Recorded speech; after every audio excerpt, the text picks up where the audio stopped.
베이징 뷰 손일선입니다. 오늘은 어떻게 보면 잊을만 하면 항상 나오는 이슈죠. 바로 중국 경제 위기론에 대해 좀 다뤄볼까 합니다. 이 멀지 않은 시점에 중국이 미국을 확실히 제치고 세계 1위 경제대국이 될 거다. 이런 장밋빛 전망이 있는가 하면 그 반대편에는 조만간 중국 경제가 완전히 나락으로 떨어질 거다. 이런 비관적 예측이 또 거의 매년 주기적으로 제기가 되고 있습니다. 결론적으로 일단 말씀을 좀 드리면 2022년 현재까지 이런 비관적 전망들은 모두 빗나갔습니다. 중국 경제가 아직 폭망하지 않고 나름 잘 버티고 있다는 이야기입니다. 이렇게 놓고 보면은 중국 경제 폭망한다는 이야기에 너무 예민하게 반응할 필요가 없는 것 같기도 한데, 중국 솔직히 항상 불안한 건 어쩔 수가 없습니다. 특히 최근 들어 다시 중국 경제 위기론이 여기저기서 제기되면서 중국 투자자들을 불안하게 하고 있습니다. 먼저 과거 이야기부터 좀 다뤄보겠습니다. 시간을 거슬러 가보면 중국 경제 폭망론이 본격적으로 제기된 게 2010년 전후인 것 같습니다. 여러분이 다 기억하시겠지만 2008년에 리먼 사태로 촉발된 글로벌 금융위기가 발생을 했습니다. 후폭풍이 만만치 않았죠. 2009년 세계 경제가 1990년 이후 처음으로 마이너스 성장을 했습니다.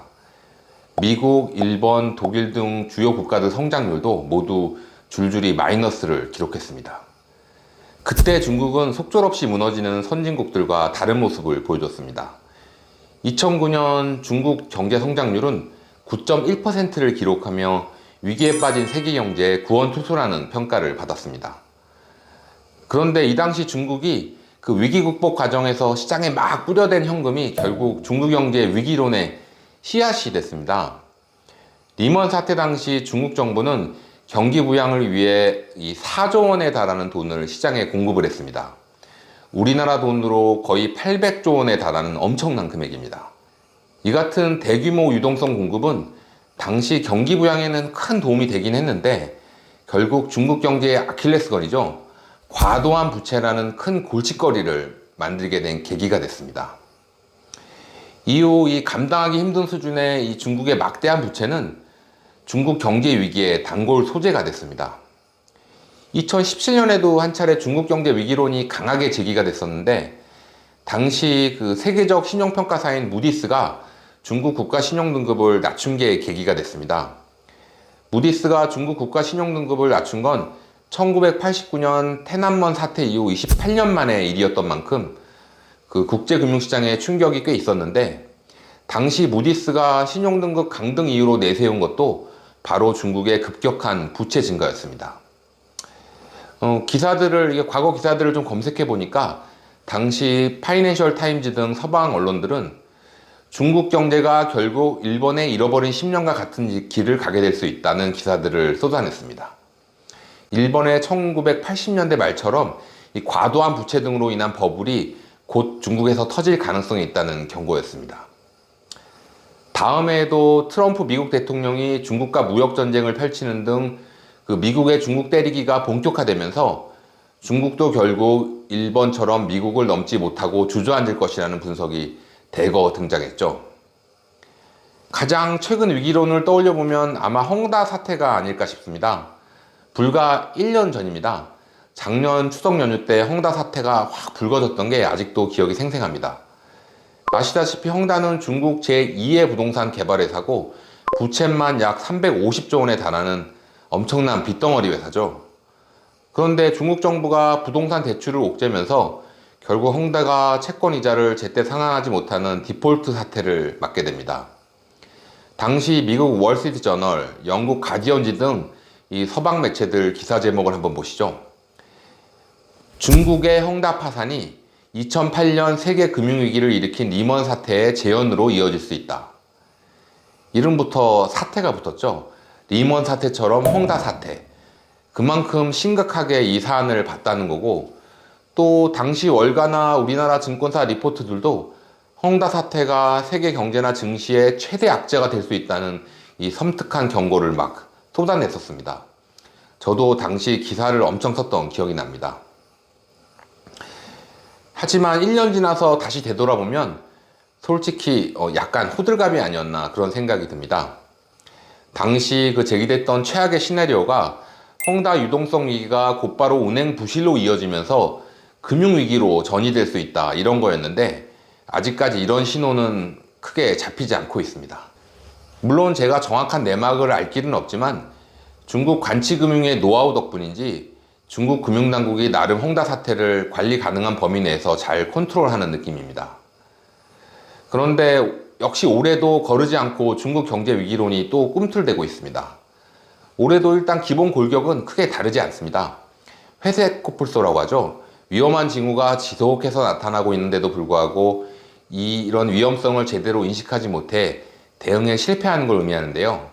이번 중국 위기론도 그동안 중국의 회색 코뿔소로 꾸준히 거론되어 온 부채 문제, 부동산 거품, 그림자 금융 등이 기본적인 원인으로 거론이 되고 있습니다.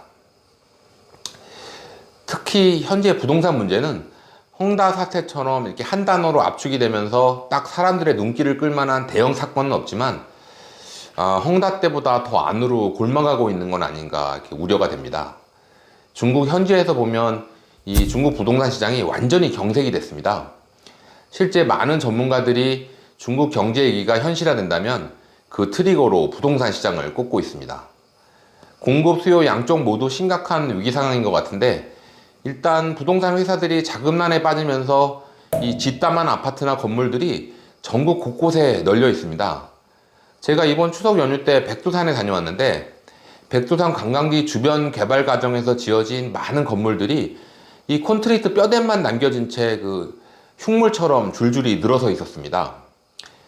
아파트도 건설사 사정으로 공사가 중단되면서 대금을 미리 지급했던 수분양자들이 길거리에서 시위를 벌이는 모습이 전국에서 심심치 않게 포착이 되고 있습니다.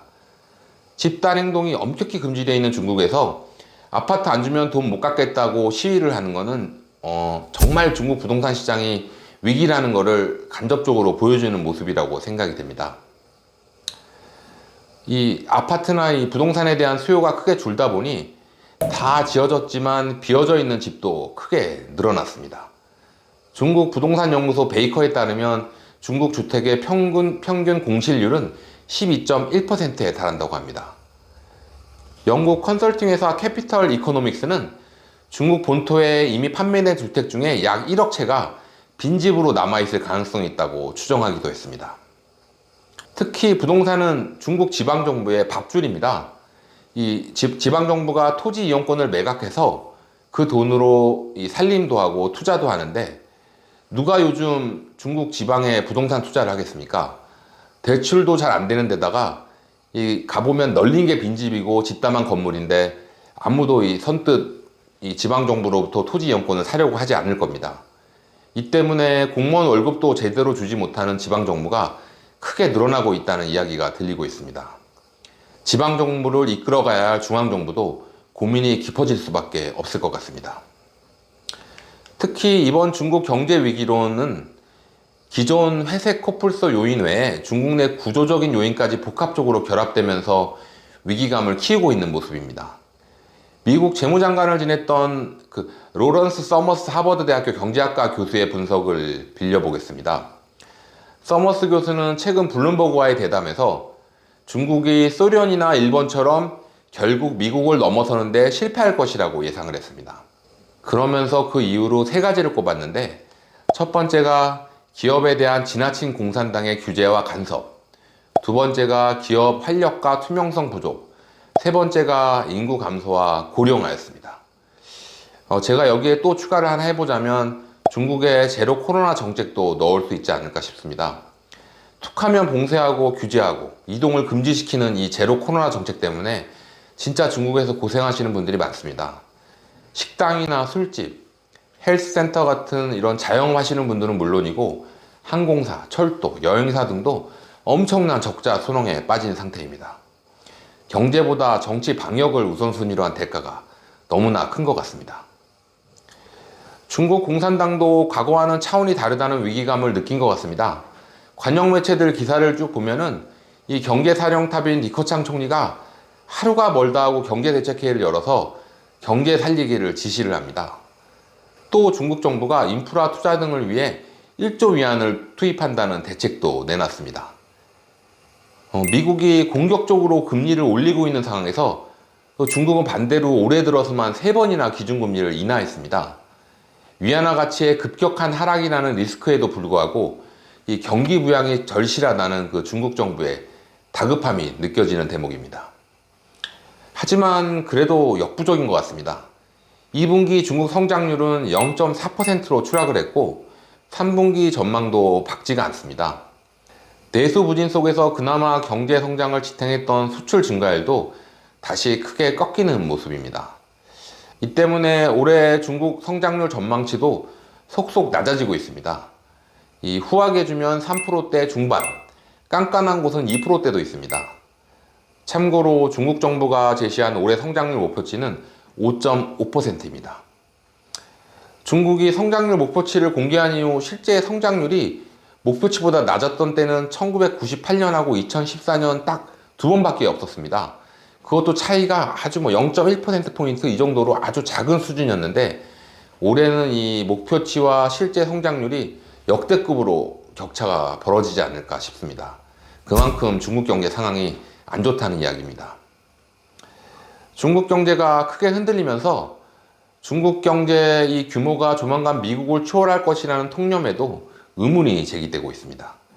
최근 월스트리트 저널은 중국 경제는 미국을 초월하지 못한다는 제목의 기사를 내보내면서 중국 성장률 둔화로 중국이 2030년 이전에 미국을 초월하기는 어려워졌다고 보도를 했습니다. 지난주에 미국 인플레이션 공포가 다시 고개를 들면서 미국 증시 변동성이 엄청나게 커진 모습을 보여줬는데요. 이 분산 투자 차원에서 미국과 함께 중국에도 투자하시는 분들 많으실 것 같습니다. 특히 중국 ETF에 이 장기로 투자를 하겠다 하시는 분들 제 주변에도 많으신데 사실 저도 연금 계좌에서 이 중국 관련 ETF들을 꾸준히 사 모으고 있습니다. 내가 은퇴할 때쯤 되면 중국이 미국보다 커져 있지 않겠어? 이런 막연한 기대감도 한 몫을 하는 것 같습니다. 하지만 요즘 보면 중국에 대한 장기 투자가 꼭 정답이 아닐 수도 있겠다는 생각이 듭니다. 중국이 정말 이 변수가 많고 공산당 리스크도 있고 해서 단기 투자는 힘들지만 장기적으로는 미국과 어깨를 나란히 하는 세계 최강국이 될 수 있다는 기대감으로 이 중국에 장기 투자하시는 분들이라면 아마 요즘 이 중국 경제를 보시면서 고민이 많아지지 않을까 싶은데요. 오늘 제가 중국 경제 위기론에 대해서 확실한 답을 드리지는 못하지만 중국 현지에서 보는 중국 경제가 매우 불안한 상황인 만큼 이 중국 경제를 예의주시할 필요가 있다고 말씀드리고 싶습니다. 중국에서 10년간 소비재 사업을 하시는 사장님은 사석에서 10년간 이렇게 물건이 안 팔린 적이 없었다 이런 어려움을 이야기하시더라고요.